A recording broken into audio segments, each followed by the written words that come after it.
આપ જોઈ રહ્યા છો તેલકા ન્યૂઝ. હવે છે અગત્યના સમાચાર. જેએનએલએડ ગ્રુપ દ્વારા કડકડતી ઠંડીને ધ્યાનમાં રાખી શ્રમજીવીઓને ધાબળાનું વિતરણ કર્યું. આમોદનું જેએનએલએડ ગ્રુપ તેની સેવાકીય પ્રવૃત્તિઓ માટે હંમેશા જાણીતું છે. જે ગ્રુપ ગરીબ અને શ્રમજીવી વસ્તીમાં પહોંચી અનેક વસ્તુઓ સહિત જમવાનું આપી ગરીબ લોકોના ચહેરા ઉપર હંમેશા સ્મિત રેલાવાનું કામ કરે છે.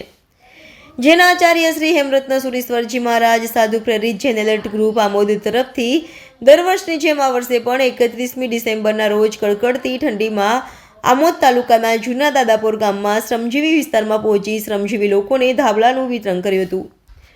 જેએનએલએડ ગ્રુપ દાતાઓ તરફથી મળેલા દાનને ગરીબ લોકોમાં વેચી સેવાકીય પ્રવૃત્તિ કરે છે અને જરૂરિયાતમંદ લોકોને મદદરૂપ બને છે.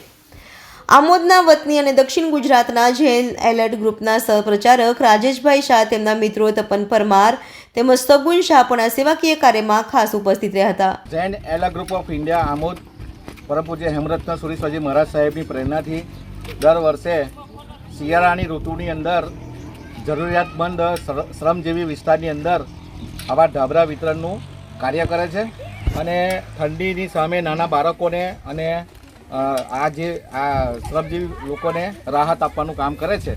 ચાલુ વર્ષે પણ જેએનએલએડ ગ્રુપ આમોદ નજીક આવેલા દાદાપુર નામના ગામની અંદર આ સેવા કાર્ય કરવા માટે આવે છે.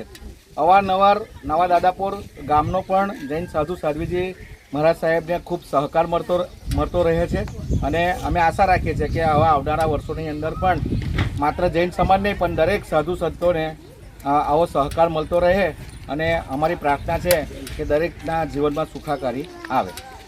નમો રેન્તાણમ નમો સિદ્ધાણમ નમો નયન નમો જય નમો સોસણમ એસો પંચ નમો કરો સવ પાવ પણાસણ મંગળાન ચ સવેસિમ પડમ મોહય મંગલમ. બોલો બોલો શંકેશ્વર પાર્શ્વનાથ ભગવાન કી જય. બોલો બોલો આચાર્ય હેમરત્ન સુરી મહારાજ કી જય.